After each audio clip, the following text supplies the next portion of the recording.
Então, o tema da mensagem de hoje é seguindo os passos de quem fez e venceu. Até porque, normalmente, as pessoas não querem seguir os passos de quem fez e perdeu, né? Mas de quem venceu.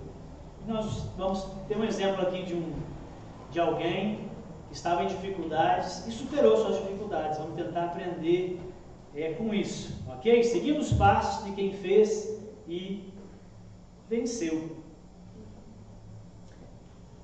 Evangelho de Mateus, capítulo 8, versículo 1. Evangelho de Mateus, capítulo 8, versículo 1, vamos ler até o 4.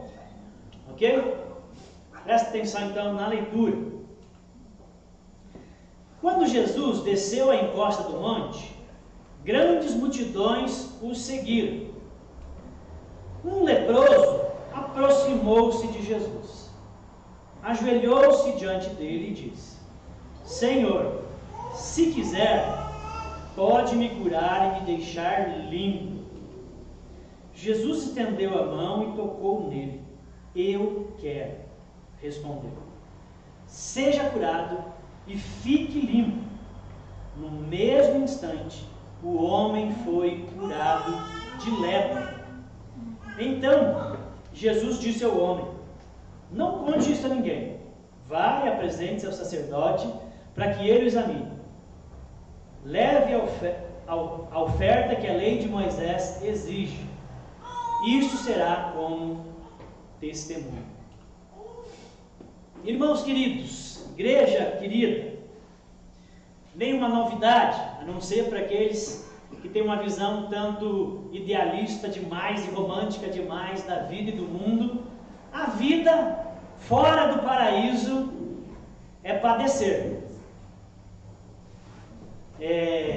Tanto é padecer que a primeira coisa que acontece na chegada desse mundo é tomar as palmadas. Não é? Você mal chegou e já começa a apanhar. Por que é assim? Claro que não é o tempo todo, não é um pessimismo total, mas por que é assim? Por que a vida fora do paraíso é padecer? O apóstolo Paulo, na sua carta a Romanos, capítulo 3, 23, ele diz que isso acontece porque nós fomos destituídos da glória de Deus.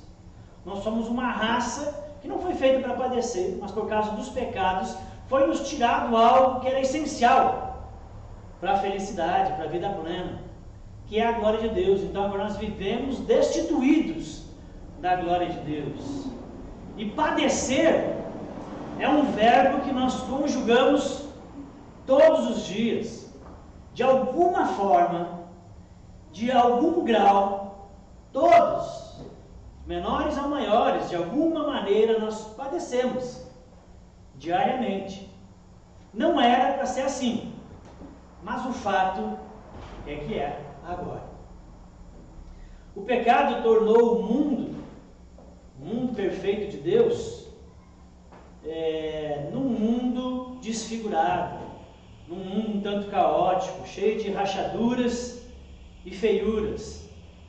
E mesmo quem busque o bem, mesmo quem busque fazer as coisas corretas, fazer as coisas de maneira certa, mesmo esses também padecem.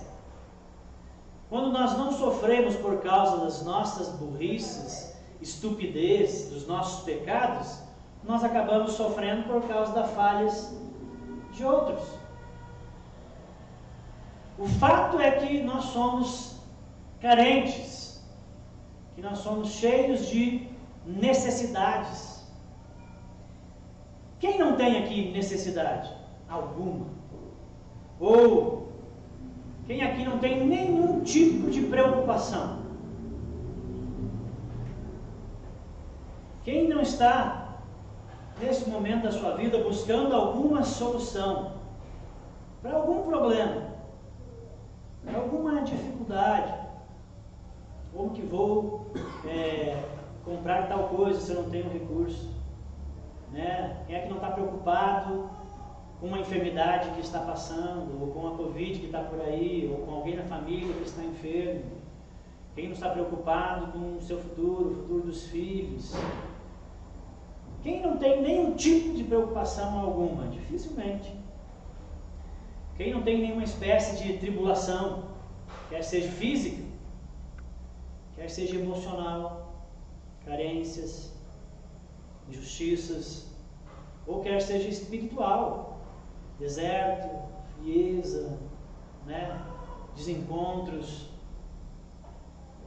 e que não deseja se libertar desses problemas. Quem tem, deseja se livrar, quer que cesse, quer que acabe, não é? Então, queridos, todos nós temos necessidades, todos nós temos problemas. Alguns têm seus problemas de uma forma um tanto mais intensas, mais urgentes, são até maiores, enquanto que outros têm preocupações, crises, dilemas menos intensos. E acredito sinceramente que todos nós gostaríamos de ver, termos esses problemas, essas crises, esses dilemas solucionados, não é? Bom, a palavra de Deus, a Bíblia, ela nos oferece soluções para os nossos dilemas, problemas e preocupações. A Bíblia nos oferece modelos, a Bíblia nos oferece exemplos, a Bíblia nos oferece valores, nos oferece princípios, para que essa nossa constante busca por uma solução aos nossos problemas se resolvam. A Bíblia oferece resposta e solução. Nela nós encontramos pessoas igual a nós, que algumas vezes tiveram problemas muito maiores, inclusive, talvez o que nós temos, ou aquilo que você está passando. Mas vemos muitos desses exemplos que eles obtiveram sucesso, que eles tiveram vitória no sentido de ver esses problemas, esses dilemas resolvidos, cessados, essa angústia terminar. É aquilo que tira o sono, que consome as suas energias. Com certeza você deve ter algum tipo de preocupação, dilema, alguma coisa que te incomoda, que você quer ver chegar ao fim. Então, aqui está um exemplo de uma pessoa. Nós acabamos de ler uma história no Evangelho de Mateus, e aqui está o exemplo de uma pessoa extremamente atribulada. Você tem as suas tribulações, não queremos comparar, mas aqui está o exemplo de uma pessoa extremamente atribulada. E essa pessoa deu alguns passos certeiros, e nós percebemos que ela saiu do buraco, que ela obteve vitória. Agora olha só, atenção, ok? Alguns pregadores têm esse hábito, e eu não quero cair nesse erro. Então, atenção, longe de mim pegar esse texto e transformar ele numa receita de bolo, tá? Num mapa da mina, ou num modelo pragmático do tipo, faça assim e sempre vai dar certo, entendeu? Faça assim e você com certeza vai ter sucesso. Longe disso, mas certamente podemos tirar princípios, podemos tirar suco daí, podemos tirar muito aprendizado da experiência deste homem, que podemos seguir com certeza, para alcançar soluções aos dilemas e angústias que passamos na vida, ou que talvez você esteja passando agora. E necessariamente não precisa ser gigante, mas algo que está te incomodando, algo que você gostaria de que cessasse, que chegasse ao fim, Então é com essa intenção e com esses olhos que eu convido você a olhar para essa passagem em busca de socorro, em busca de aprendizado, ok? Começamos aqui no versículo 1, onde se estabelece o contexto, e é importante a gente entender. O versículo 1 diz: quando Jesus desceu à encosta do monte, grandes multidões o seguiam. Então deixe-me situar vocês. É importante a gente olhar para o contexto, porque o contexto me ajuda a entender o texto, além de enriquecer o texto. Então vamos olhar um pouco para o contexto. Nós estamos no início do capítulo 8 do Evangelho de Mateus. O capítulo 5, 6 e 7 é o famoso Sermão do Monte, ou Sermão da Montanha. Por isso que Jesus desceu do monte. O que ele estava fazendo? Estava dando aquele que é considerado o maior discurso, o mais perfeito, o mais bonito, o mais longo registrado, o maior discurso de Jesus. Discurso fascinante. Segundo Agostinho, o Sermão do Monte é o sermão que, segundo ele, contém os degraus da perfeição cristã. São os ensinos que o nosso Senhor deixou para que nós não viéssemos a sucumbir aos vícios dessa vida, que nos trazem dor, sofrimento, tristeza, intranquilidade, desespero, medo e ódio. Está ali um discurso para nos prevenir desses males da vida. E tudo isso com um teor altamente contracultural e revolucionário. Esse sermão de Jesus, registrado no capítulo 5, 6 e 7 de Mateus, é o caminho da bem-aventurança. É o caminho da vida mais que feliz. Bom, esse é o contexto. Jesus desce depois de realizar isso. E eu quero pegar esse gancho aqui para dizer para vocês que a nossa próxima série, que começa domingo que vem, é sobre o Sermão do Monte.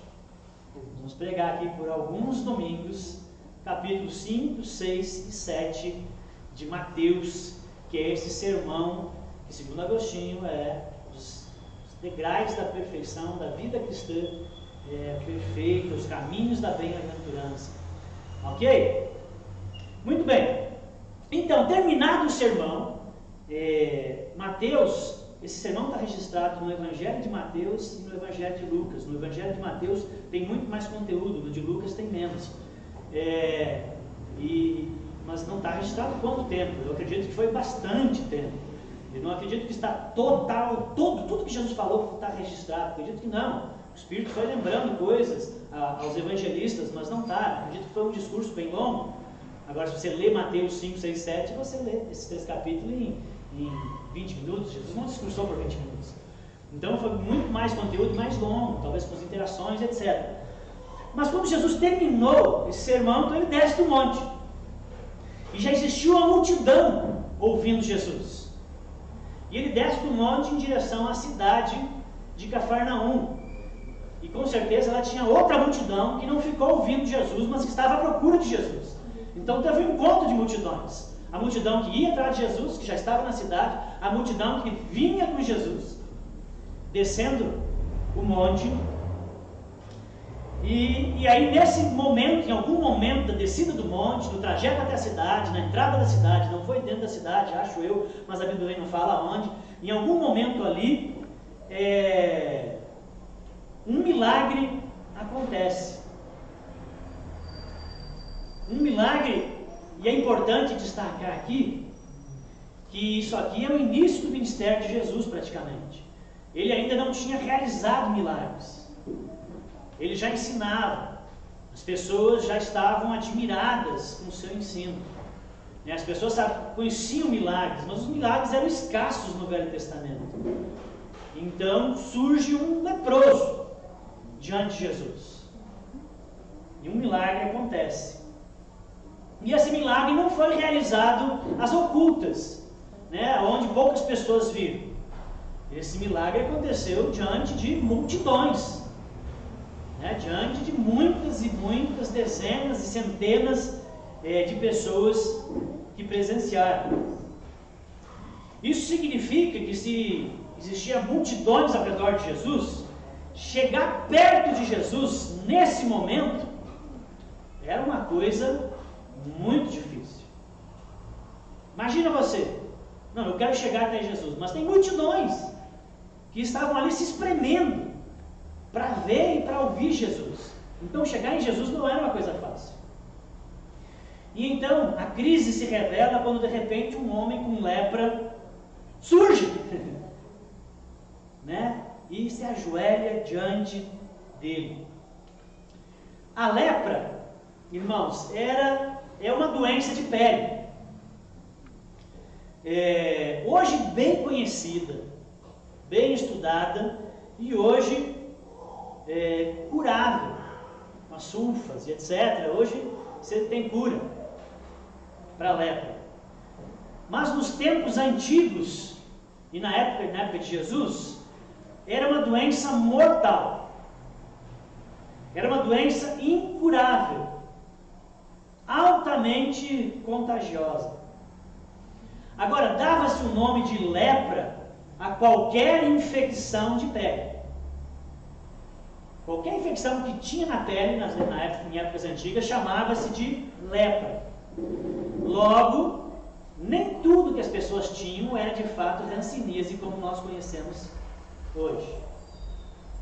Então, toda infecção de pele, não sabia que era ou não contagiosa, então tudo é lepra. Então era incurável. As pessoas leprosas nessa época, nas épocas antigas, eram pessoas que eram separadas da sua família. Quando elas descobriam a lepra num dedo, iniciando em algum lugar do seu corpo, era uma mancha branca que começava a escamar, ficava rugosa. Então essas pessoas eram separadas, tiradas, removidas das suas famílias, removidas do seu trabalho, removidas da sociedade. Eram colocadas em leprosários. E elas ficavam lá até morrer. Ninguém queria ficar perto de um leproso. Além disso, as pessoas com lepra eram consideradas impuras. E por isso, impedidas de cultuar. Elas não podiam se aproximar, ir a um altar, um local de culto, né? Elas eram consideradas impuras. A lepra tem muita conexão, por analogia, com o pecado. A gente vê muito isso no Velho Testamento. Então era um problema de impureza, até mesmo para uma medida sanitária. Bom, ela era impedida de cultuar. Então, ela já tinha uma doença terrível, tinha um abalo emocional, porque era afastada de tudo e isolada, era impedida de praticar a religião, que pudesse pelo menos amenizar o seu espírito, a sua alma, trazer consolo, né? Eram consideradas pessoas amaldiçoadas, indignas, rejeitadas. E para apimentar, porque nós lemos aqui o texto desse homem no Evangelho de Mateus capítulo 8. Essa mesma história Lucas conta no capítulo 5. E Lucas traz um dado além. No versículo 12 de Lucas 5, ele diz que esse homem estava tomado de lepra. Lucas deu uma bela apimentada no negócio. Ele estava tomado de lepra, ou seja, o homem estava num estado avançadíssimo da doença. A doença já havia se espalhado por todo o corpo. Começava então com algumas manchas brancas. E à medida que a enfermidade ia se agravando, as manchas brancas escamosas iam se transformando em úlceras. Muito feias. A pele, com o avançar da doença, ia se desprendendo, ia se soltando. Havia muitos relatos de as pessoas começavam a perder extremidades, perdia-se dedos, orelha, muito comum perder sobrancelhas, cílios, deformava o rosto, cartilagem do nariz, a pessoa ia ficando totalmente deformada.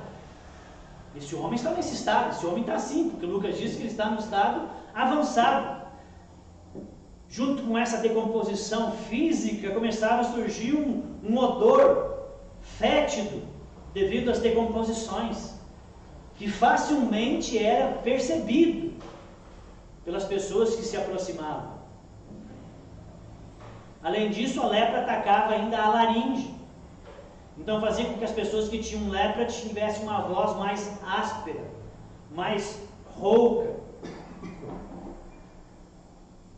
Então, gente, a pessoa com lepra era afetada física, emocional e espiritualmente. O ponto aqui é que era impossível, nesse estado, esconder o seu problema. Lucas diz que ele está no estado avançado. Ele não tem como passar pela multidão escondendo que ele não tem lepra. Então, o leproso estava desesperado. Não tinha mais esperança para ele. Ele não via mais a luz no fim do túnel.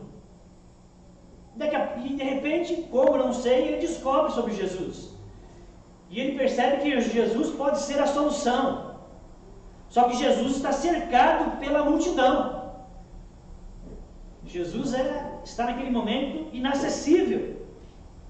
Então esses são os fatos. Esse é o contexto. É que a gente precisa levar em conta para enriquecer e entender com mais amplitude esse texto. Mas vamos então aprender com esse homem tomado de lepra, como que ele venceu esse terrível dilema. O problema desse homem era a lepra e tudo que isso causou. Você tem os seus problemas, os seus dilemas, mas nós podemos tentar aprender com ele. Amém? E tirar princípios. Então vamos aprender com alguém que fez e venceu o seu dilema. Então, alguns passos para resolução de dilemas, a partir desse texto e do exemplo deste homem. Primeiro, a primeira ação ou passo que levou ele à vitória do seu dilema foi a aproximação. Isso é super importante para você que está angustiado, para você que tem perdido o sono, para você que não está encontrando resposta, um caminho, uma solução, está enfrentando algo que se arrasta, você gostaria de já ter visto solução, né? E você vai lidando com aquilo. O primeiro passo, que esse homem que vivia uma experiência assim, na potência de 10 vezes mais 10, sei lá quanto, é o princípio da aproximação. O versículo 2 diz o seguinte: um leproso aproximou-se de Jesus, ajoelhou-se diante dele e disse: Senhor, se quiser, pode me curar e me deixar limpo. Queridos, o leproso tinha um problema desesperador, sem solução, terrível. Mas de alguma forma, a notícia sobre Jesus chegou até ele. Para quem não esperava mais nada na vida, ele olhou no mínimo para o aparecimento de Jesus como mais uma alternativa. Tipo, não tenho mais nada a perder, né? Vou tentar engolir esse comprimido aí chamado Jesus, vou tentar esse negócio aí que estão falando desse ovo, né? E tal. Então era mais uma tentativa, né? Que ele se agarrou. Mas tinha alguns obstáculos bem gigantes, né? Ele era leproso e tinha que enfrentar uma multidão. Essa situação, gente, você tem uma ideia, né? Dá para gente imaginar isso, mas é mais ou menos como você ter um cartaz pendurado no pescoço dizendo Covid positivo, sei lá o que, positivado, um cartaz grudado no seu corpo, e você quer entrar no metrô em São Paulo na hora do rush. Vai dar ruim, não acha? É mais ou menos isso que era a situação desse homem.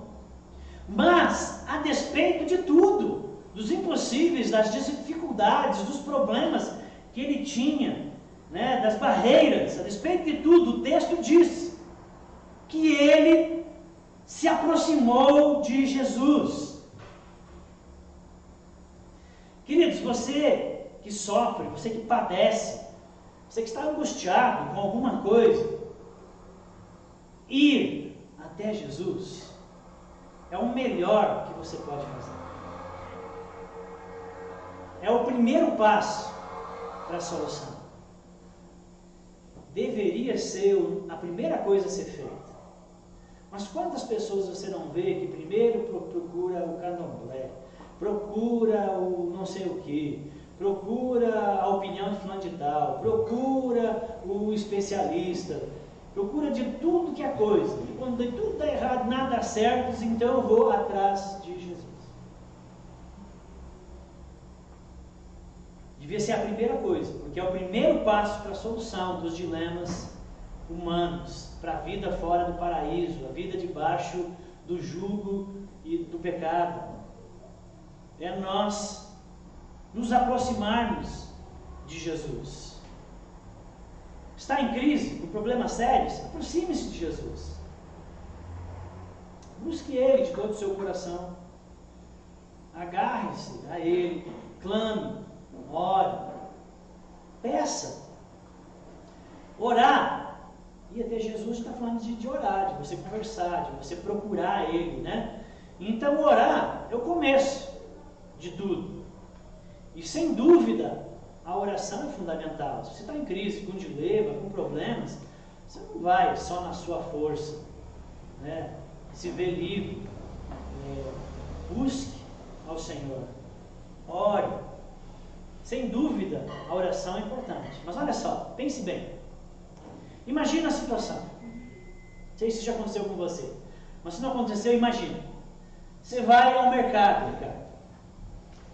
Aí, uma menina, criança, adolescente, uma menina estranha, se aproxima de você, leva um produto na mão até você e diz: eu quero isso, você compra para mim?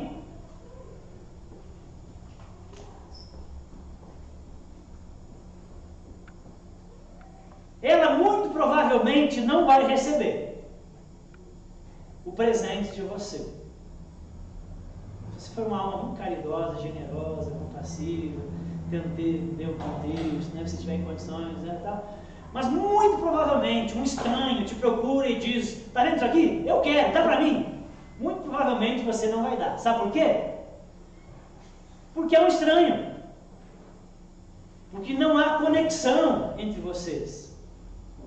Por mais persistente que essa menina seja, não vai ganhar do Ricardo esse presente.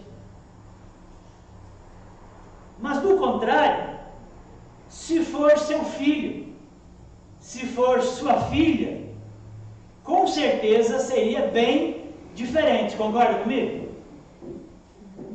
As chances de ter os seus clamores atendidos seriam imensamente maiores. Não estou dizendo que vai, mas seriam intensamente maiores. Se isso não for verdade, é um coração muito duro. Mas as chances são reais, maiores. Concorda comigo? Tem um absurdo nisso que eu estou dizendo, tem? Então, queridos, o segredo para sermos atendidos por Deus é a aproximação. Distante dele, desligado dele, desconectado dele, é muito mais difícil de você ser atendido. Deus abençoa a tudo e todos, mas é nítido que Ele abençoa muito mais o seu povo.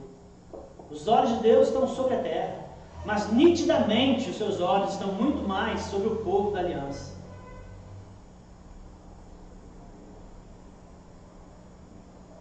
Então, distante fica bem mais difícil.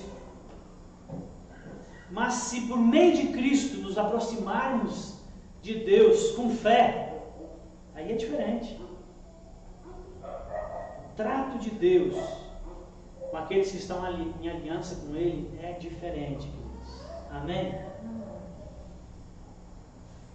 Tiago 4,8 diz: aproxime-se de Deus, e Ele se aproximará de vocês. Amém? Aproxime-se de Deus, e Ele se aproximará de vocês. Aquele leproso que venceu um terrível dilema, sabia que na situação que ele estava não adiantaria mandar um recado. Traga esse bilhete para Jesus. Eu estou aqui no leprosário. Entendeu?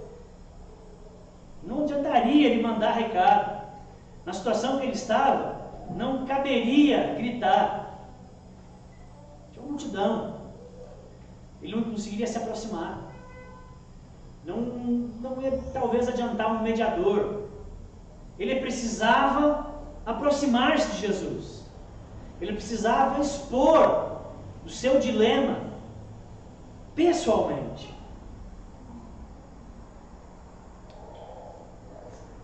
Quando eu falo de aproximação, estou falando de relacionamento com Jesus. Estou falando de você ter intimidade, de você ter uma prática de devoção, de conversar com Deus, de buscá-lo, expor a vida, falar da vida, de estar com Deus. Essa é a aproximação. Jesus veio até nós. Ele rasgou o véu que separava. Ele derrubou o muro de separação, de inimizade. Ele inaugurou um novo e vivo caminho até o Pai. Tudo isso Jesus fez e a Bíblia nos ensina. Você precisa fazer agora a sua parte, que é aproximar-se com fé. Amém? Em Marcos, capítulo 1, versículo 40 e 45, que Marcos também relata essa cura, esse texto, Marcos também traz um detalhe. Marcos diz que quando o leproso aproximou-se, Jesus ficou extremamente compadecido, comovido. Deus é onisciente, Jesus sabe todas as coisas, mas quando ele se aproximou, Jesus ficou comovido. Queridos, eu não estou ensinando vocês aqui dizendo que Deus pode ser manipulado. Se você ir até a presença de Deus, se você tiver fazer um chorinho que funciona aqui entre nós, então Deus vai ser tocado, entendeu? Não estou dizendo aqui que Deus pode ser manipulado, ou que Deus, mediante as circunstâncias, ele fica sem saída, e aí ele é forçado a agir. Não, nada disso acontece. Mas o fato é que a nossa aproximação deixa ele compadecido. Amém? E eu acho isso muito bom. E mais, imagina os temores desse homem quando ele pensou em se aproximar de Jesus. Ele não fez que nem Zaqueu, que imaginou: não, Jesus vai passar por aqui, daqui 20 minutos, então eu vou naquela árvore, vou subir, quando ele passar eu estou aqui. Entendeu? Ele tinha multidões da cidade, multidões com Jesus, e ele teve que ir, não subiu na árvore. Imagina os temores que esse homem tinha quando ele estava caminhando, saindo do distanciamento onde os leprosos tinham que ficar, e indo na direção.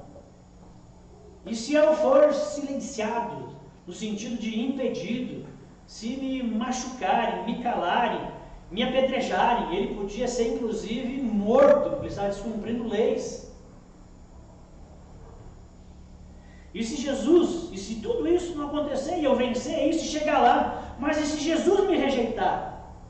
Porque ele é um rabino, porque ele é um mestre, ele é puro, e eu sou impuro. E quando na lei de Deus você tinha contato com um impuro, você também se tornava um impuro. Será que eu não vou transmitir impurezas, Baú? Ele sabia que isso era impossível. Mas, será que eu não vou transformar Jesus num impuro? cerimonialmente também, e ele vai ficar muito bravo com isso, a semelhança dos outros rabinos que ficariam.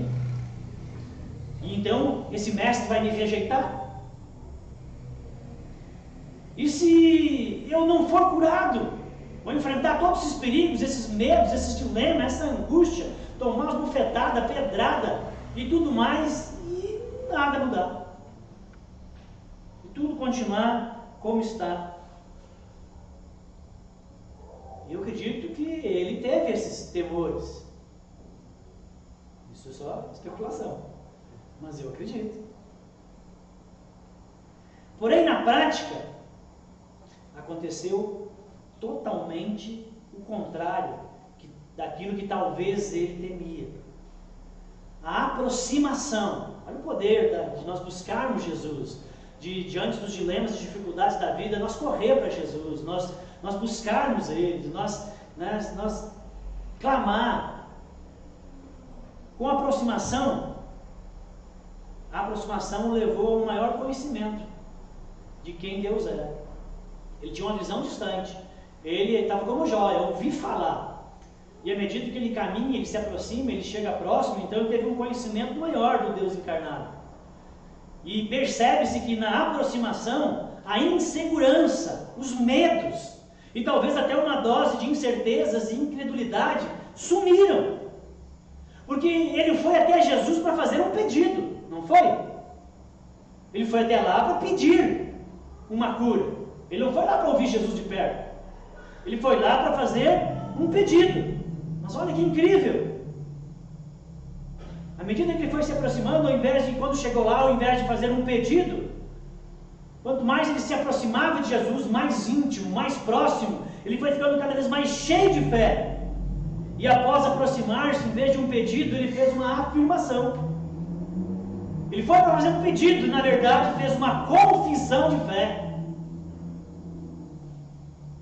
Ele saiu com incertezas e chegou lá com tamanha certeza que fez uma declaração. O versículo 2 diz: Senhor, se quiser, pode me curar e me deixar limpo. Ele não fez uma pergunta, ele fez uma afirmação. Ele sabia que aquele homem tinha poder, por mais que ainda não tinha acontecido milagres, ele tinha o poder de curá-lo. E ele sabia que se aquele homem quisesse, ele sairia curado. A cura podia até não acontecer, porque Deus é soberano. Mas só não aconteceria se Deus não quisesse. Porque ele já sabia, de fato, quem era aquele a quem ele se aproximou. Jesus era capaz. Gente, na aproximação, a dúvida desse homem deu lugar a uma fé extremamente firme em Jesus. A cura não tinha acontecido, o dilema ainda não tinha cessado, ele não tinha visto nada melhorar na sua vida, mas agora ele já era um homem cheio de fé, cheio de certezas, mesmo com o dilema ali ainda, mesmo com o problema ainda ali, algo já tinha começado a mudar, por causa da aproximação, da intimidade, de buscar Jesus, de estar com Jesus, está entendendo? Dilemas existem, mas o primeiro passo é você buscar Deus, é você correr para Deus, você estar com Jesus, clamar, amém? A segunda ação, ou passo, que o levou à vitória sobre o seu dilema, foi a adoração. Ainda no versículo 2, diz então, novamente, um leproso aproximou-se de Jesus, ajoelhou-se diante dele e disse: Senhor, se quiser pode curar-me e me deixar limpo. Ajoelhou-se diante dele. Você não cai de joelhos diante de um homem, não na cultura judaica. Você não se prostra diante de homens, numa cultura monoteísta. Nem de um rabino, nem de nada, eles não aceitariam. Esse homem chega e cai de joelhos diante de de Jesus. Isso é um ato de adoração. A aproximação, a intimidade, o relacionamento com Deus, o trato diário com Jesus, nos leva consequentemente à adoração. E quanto mais você conhece de Jesus pela oração, pela palavra de Deus, pela intimidade, pelas leituras, pelo convívio com a igreja, quanto mais você se aproxima, mais íntimo, mais próximo de Jesus, consequentemente isso te leva a ampliar a vida de adoração. A sua vida é uma vida de adoração. Você canta louvores, você tem prazer de cantar louvores, de adorar e de elogiar a Deus e de agradecer. É uma vida de adoração. Então, a aproximação, consequentemente, leva à adoração. E quando nós nos aproximamos de algo, nós percebemos os detalhes de uma forma muito mais apurada. Eu poderia fazer uma descrição de um carro que está lá do outro lado da rua, olhando daqui. Agora, quem está lá grudado no carro ia trazer muito mais detalhes desse carro.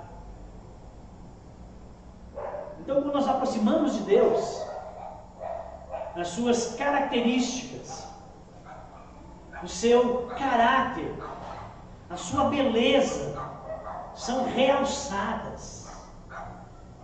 Ficam grande.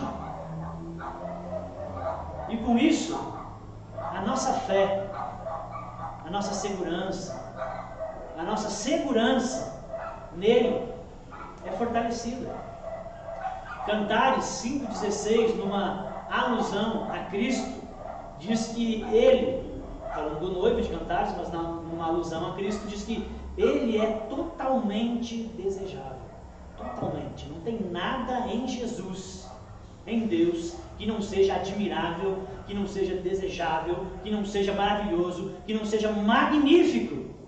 Mas de longe, você não vai chegar a essa conclusão. Você não vai ter essa experiência. Isso não vai te arrebatar, te elevar, te preencher, te elevar. De longe, não. Não sei se você conhece a história, bem conhecida, de um homem. Era um advogado. E ele estava determinado a desmascarar Jesus. Você já leu esse livro? Em Defesa de Cristo, de Lee Strobel. Ele era um ateu e ele queria desmascarar que Jesus era um charlatão, um impostor. Então ele gastou meses, talvez anos na vida dele, pesquisando a vida de Jesus, de tudo que é jeito. Ele corria para um especialista disso, um especialista daquilo, se ressuscitou, não ressuscitou, quem foi Jesus, não sei o quê. E quanto mais ele pesquisava, mais ele via que era verdadeiro. E mais ele se encantava com o homem que ele queria, contava a todo mundo que era uma mentira, que era uma farsa. E no final ele cai de joelho, no final ele se converte. E ele diz, não tem como, eu saí para desmascarar e descobri que ele é totalmente desejável, que ele é maravilhoso. O leproso, gente, era uma pessoa totalmente desprezada, indesejada, sem valor, insignificante. Ele próprio sentia-se o pior, o mais sujo, mais miserável. Mas o quadro mudou quando ele se aproximou de Jesus. E quando ele se aproximou de Jesus, ele descobriu algo que era mais forte. Ele descobriu algo que era mais digno de sua devoção do que os seus muitos problemas. Quando nós temos angústias, problemas e dificuldades, nós nos devotamos a ela. Não é? Por isso que chama-se preocupação.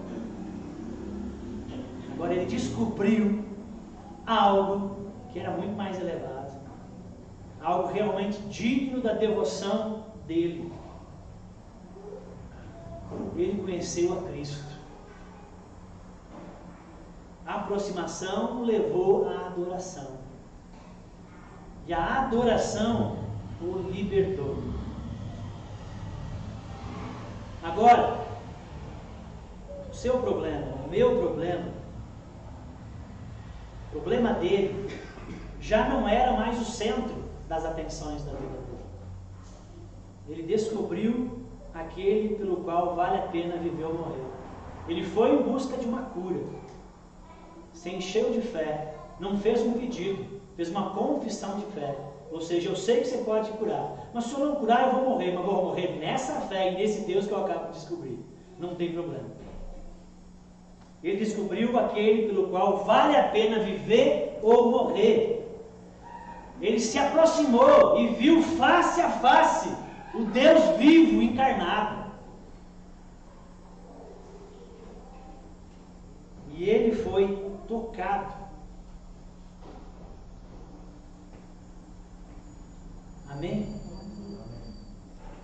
Jesus, o Deus vivo encarnado, é a resposta de Deus a todos os dilemas humanos. Todos. Todo o problema, qualquer que seja humano, a resposta de Deus é o seu Filho único, amado, Jesus Cristo. Amém? Vá a Cristo, então, e transforme os seus problemas em adoração. Não deixe os dilemas da volta te azedarem. Não deixe os seus dilemas te desfigurarem e removerem partes de você. Encontre na adoração um antídoto ao padecimento, ao padecer fora do paraíso. Encontre na adoração a Cristo um antídoto ao padecimento. Adore a Deus em todo tempo, em toda e qualquer situação. Para mim, esse foi mais um passo certo que esse homem deu na direção da vitória final. E o terceiro e último passo ou ação que o levou à vitória sobre o dilema foi que ele descansou em Deus. O versículo 3 diz: Jesus estendeu a mão e tocou nele. Ele perguntou, ele falou, né? Se queres, pode purificar. Jesus então estendeu a mão e tocou nele e disse: eu quero, seja curado e fique limpo. E no mesmo instante o homem ficou curado de lepra. Gente, Jesus o tocou. Jesus, no original, esse tocou, ele também cabe perfeitamente, não seria um erro dizer que Jesus o abraçou. Jesus o tocou ainda impuro. Jesus o encontrou no dilema, na dificuldade, na angústia, no terror, nas trevas. Jesus o tocou. Jesus o abraçou. Algo impensável. Algo indevido. Algo comprometedor. Como é que você abraça um leproso? Não dá. Antes da cura, Jesus o tocou.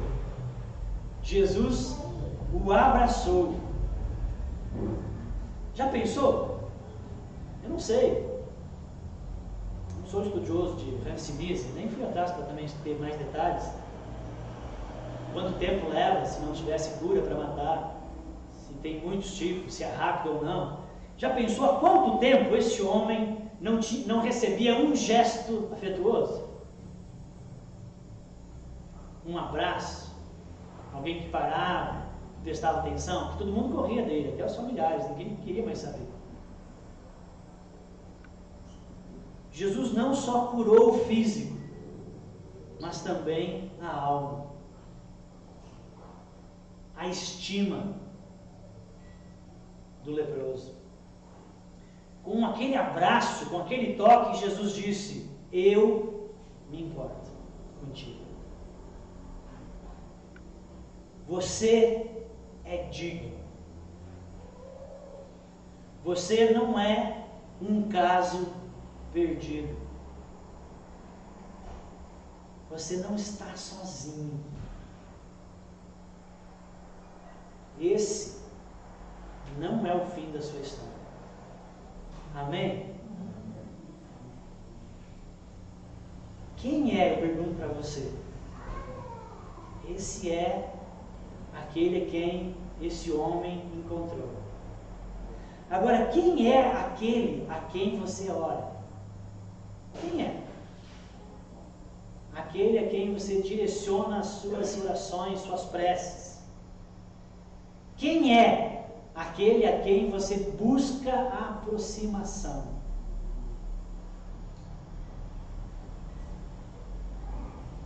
Jesus é quem você deve buscar.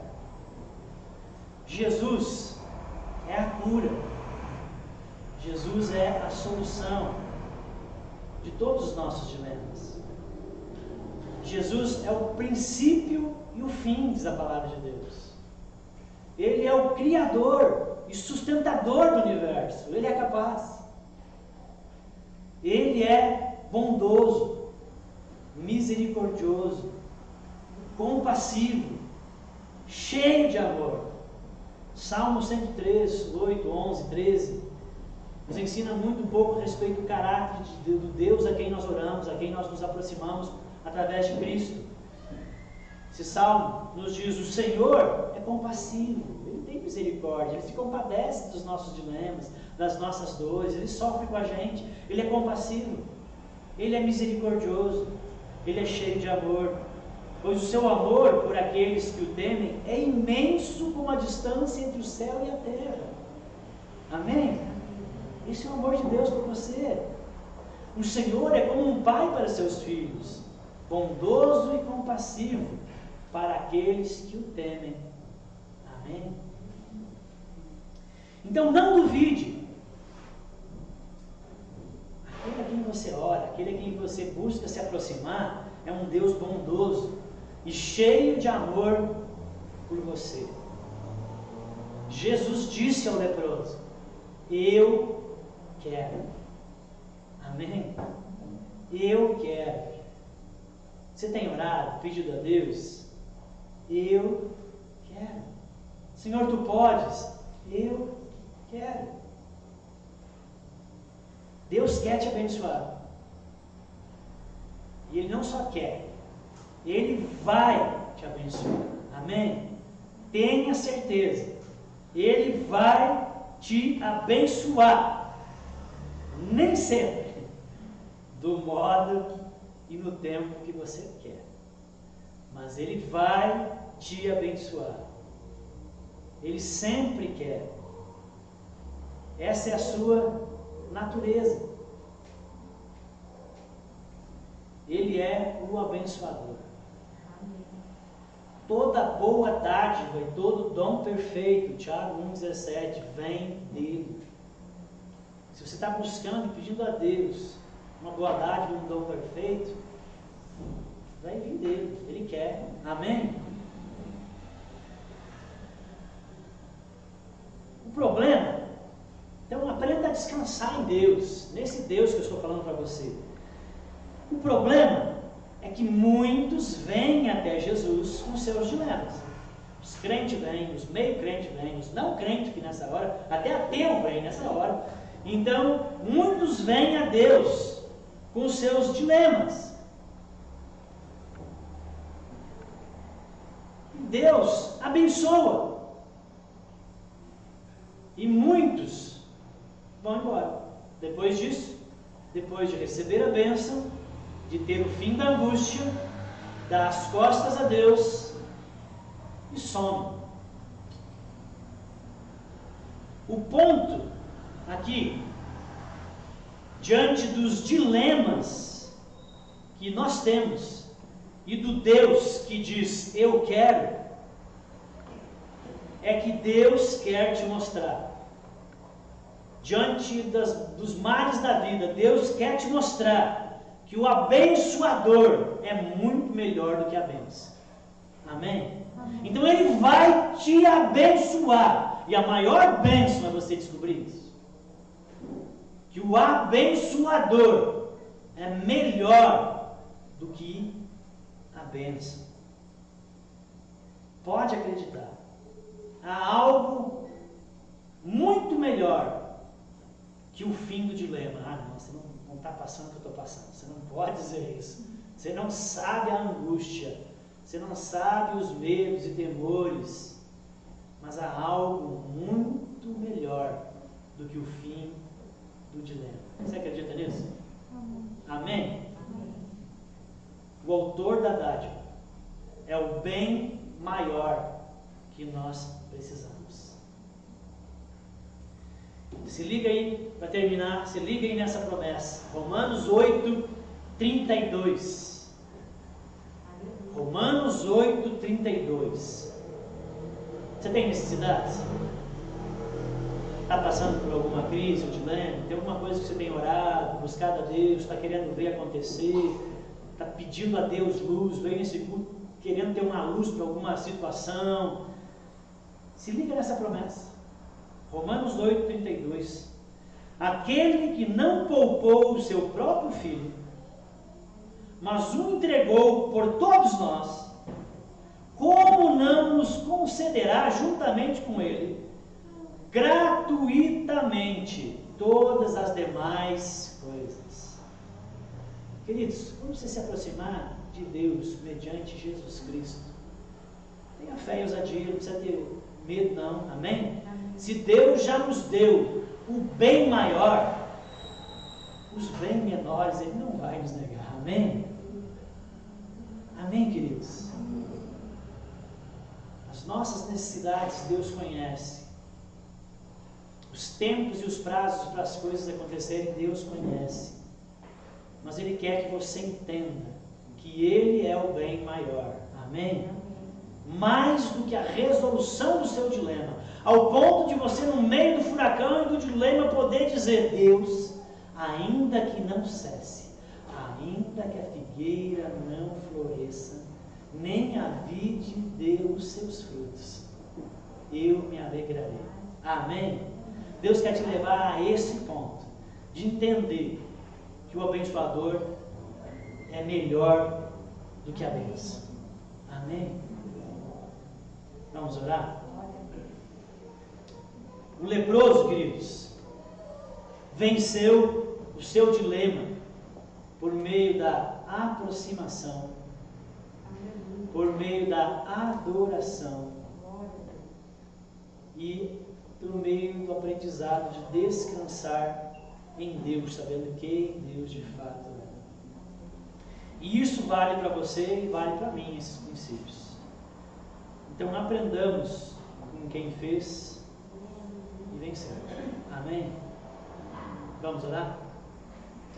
Santo Deus, bendito és tu, Senhor Deus, Criador dos céus e da terra e do universo, que sustenta a vida e que sustenta as nossas vidas, e que nos dá o fôlego de cada dia.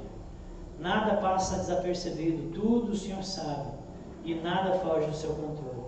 Diante do Senhor Deus está os meus irmãos e os seus padecimentos, as dificuldades na saúde, as dificuldades nas emoções, as dificuldades, Deus, com as inseguranças, as dificuldades, Deus, nas relações, nos casamentos, na criação com os filhos, nas realidades da vida. Nós temos angústia, nós temos temores, Deus, e tudo está diante do Senhor, e eu sei que o Senhor cuida de nós, Deus, e o Senhor pode dar fim, Deus, e o Senhor quer, e o Senhor vai. Deus, ensina-nos, Deus, a descansar em Ti, a confiar em Ti, Deus, e aprender do Senhor nesse processo.